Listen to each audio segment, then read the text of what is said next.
हिमाचल में चुनाव प्रचार के दौरान प्रधानमंत्री मोदी ने कांग्रेस पर जोरदार हमला किया। कहा कि कांग्रेस जहां से जाती है वापस नहीं लौटती। उन्होंने कई राज्य गिनवाए जहां कांग्रेस के एक भी विधायक और सांसद नहीं है। पीएम मोदी ने भरोसा जताया कि हिमाचल में 5 साल वाला फॉर्मूला टूटेगा। आप मेरे एक तरफ देख रहे हैं हिमाचल में 2017 में किस पार्टी का क्या प्रदर्शन रहा था। साथ ही यह भी देख रहे हैं कि कैसे पिछले 30 साल से एक बार बीजेपी और एक बार कांग्रेस की सरकार बनती आई। 1985 में कांग्रेस की सरकार थी तो 1990 में बीजेपी आ गई और इसी तरह सिलसिला चलता रहा। दूसरी ओर देखिए वो राज्य जहां कांग्रेस के एक भी विधायक अब नहीं है। 2021 में पश्चिम बंगाल में और 2020 में दिल्ली में कांग्रेस का पूरी तरह सफाया हो गया। साथ ही आप ये भी देख रहे हैं कि किन किन राज्यों में हर 5 साल में विरोधी पार्टियों की सरकार बनने का सिलसिला टूटा है। इनमें यूपी है, उत्तराखंड शामिल है। आज हम हल्ला बोल में कांग्रेस और बीजेपी के बीच इस सवाल पर टक्कर करेंगे कि क्या हिमाचल प्रदेश में भी 5 साल वाला फॉर्मूला टूटेगा। हमारे साथ बीजेपी की ओर से सुधांशु त्रिवेदी और कांग्रेस पार्टी की तरफ से रोहन गुप्ता टक्कर में शामिल होंगे। लेकिन उससे पहले ये रिपोर्ट। स्वागत है जी, स्वागत है।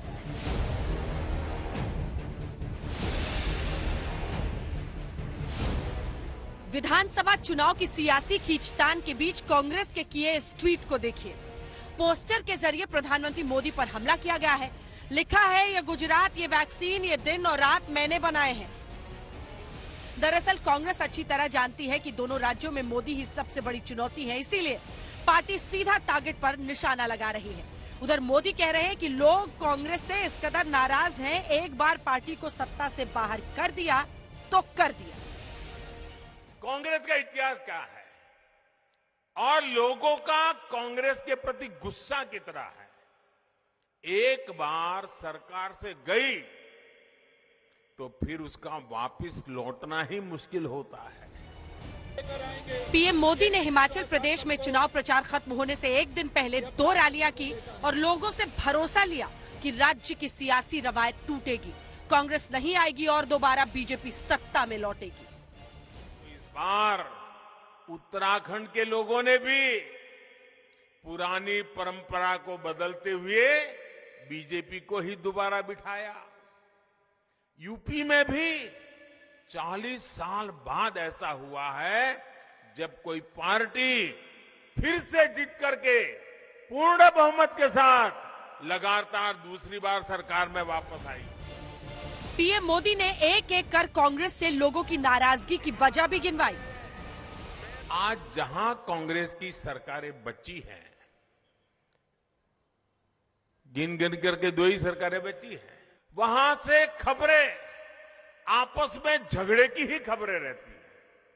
कई राजनीतिक दल सिर्फ और सिर्फ परिवारवाद और वोट बैंक की पॉलिटिक्स के भरोसे चल रहे हैं।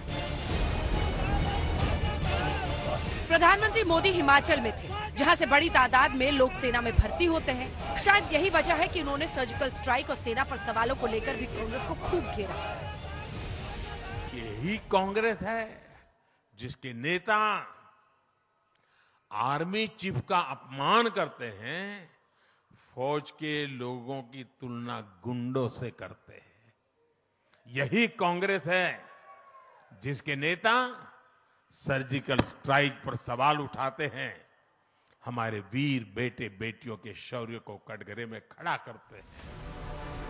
हिमाचल में प्रधानमंत्री मोदी ने कहा कि कांग्रेस को विपक्ष की भूमिका निभाने में भी परेशानी हो रही है।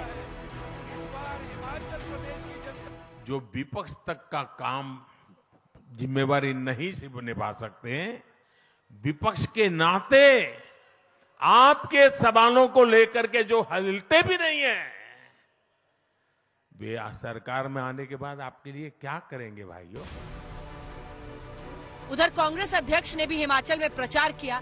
मल्लिकार्जुन खड़गे के साथ छत्तीसगढ़ के सीएम भूपेश बघेल मौजूद रहे। कांग्रेस के दोनों दिग्गजों ने महंगाई और बेरोजगारी को लेकर बीजेपी पर सवाल खड़े किए।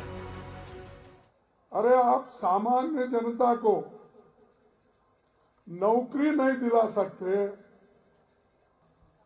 14 लाख गवर्नमेंट वैकेंसीज है, आप वो वैकेंसी भर्ती नहीं कर रहे। या 65,000 है, आप भर्ती नहीं कर रहे।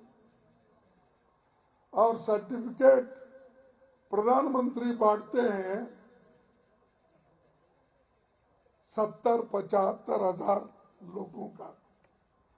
कांग्रेस लोगों को अधिकार संपन्न बनाने के, आय में उसकी वृद्धि करने का काम करती है और भारतीय जनता पार्टी लूटने का काम करती है। आपकी जेब में, पर्स में, बहनों के पर्स में साइफन पाइप लगाया हुआ है। हिमाचल में चुनाव प्रचार के आखिरी दौर में दोनों पार्टियां पूरा दमखम लगा रही हैं। कल प्रचार थम जाएगा, 12 नवंबर को वोट डाले जाएंगे। आज तक